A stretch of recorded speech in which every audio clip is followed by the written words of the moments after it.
বন্ধুরা দেখো, আজকে বানাবো চিকেন। কিন্তু চিকেন কষাটা আজকে বানাচ্ছি একটু অন্য রকমভাবে। দেখো, চিকেনটাকে ভালো করে আগে ধুয়ে নিয়েছি। আর এদিকে দেখো, কড়াইতে তেল দিয়েছি আর তেলের মধ্যে দিয়েছি গোটা জিরে ফোড়নে। দেখো হয়ে গেছে ফোড়নটা রেডি। এরপর এর মধ্যে দিয়ে দেব চিকেনটা দিয়ে ভালো করে একটু ভাজা ভাজা করে নেব।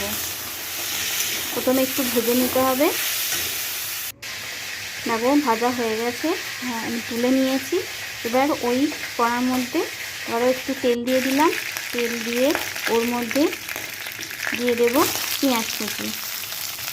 পেঁয়াজগুলো দিয়ে একটু লাল লাল করে নাড়াচাড়া করে নেব, ভেজে নেব।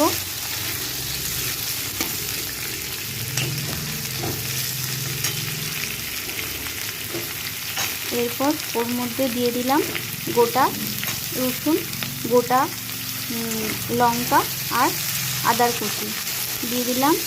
দিয়ে নাড়াচাড়া করে নিলাম। তারপর ওর মধ্যে দিয়ে দেব কাজু বাদাম, দিয়ে ভালো করে আবারও নাড়াচাড়া করে নেব। আর ওর মধ্যে একটু গোটা গরম মশলা দিয়ে দিলাম, আগে দিতে ভুলে গেছি, তাই এখন দিয়ে দিলাম। দিয়ে নাড়াচাড়া করে নিয়েছি। এইবার লাল লাল করে ভাজাও হয়ে গেছে, এটা আমি তুলে নিচ্ছি। তুলে এটা একটা পেস্ট বানিয়ে নেব। আর এদিকে দেখো, কড়াইতে তেল দিয়ে ওর মধ্যে আবার গোটা গরম মশলা ফোড়নে দিয়ে দিলাম। দিয়ে ফোড়নটা যাই হয়ে গেল, সুন্দর একটা গন্ধ আসবে। তারপর ওর মধ্যে গোটা গোলমরিচ দিয়ে দেব, দিয়ে নাড়াচাড়া করে তারপর পেঁয়াজ কুচি দেব। তারপর ওর মধ্যে দিয়ে দেব একটু আদা কুচি, একটু রসুন কুচি, দিয়ে ভালো করে একটু ভাজা ভাজা করে নেব। যখন কালারটা চেঞ্জ হয়ে যাবে তখন ওর মধ্যে যে মশলার পেস্টটা করে রেখেছিলাম সেটা ওর মধ্যে দিয়ে দেব।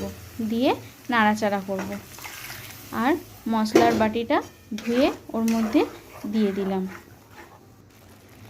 দেখো হালকা হালকা তেল ছাড়ছে। এবার ওর মধ্যে কিছু গোটা গরম মশলা দেব, যেগুলোকে হালকা কড়াইতে একটু ভেজে নিয়ে গুঁড়িয়ে নিয়েছি। ধনে গুঁড়ো, জিরে গুঁড়োগুলোকে গুঁড়িয়ে নিয়েছি। আর লঙ্কা গুঁড়ো দিলাম আর হলুদ গুঁড়ো দিলাম। দিয়ে ভালো করে আবার মশলাটাকে কষিয়ে নেব। দেখো মশলাটা কষানো হয়ে এসছে। এবার ওর মধ্যে ভেজে রাখা মাংসটাও দিয়ে দেবো। দিয়ে ভালো করে কষিয়ে নিতে হবে। কষিয়ে নিয়ে যদি কষাটাকেও রাখতে চাও তাহলে রেখে দেবে, দারুণ লাগে খেতে।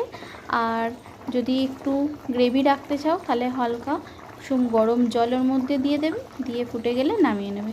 ব্যাস।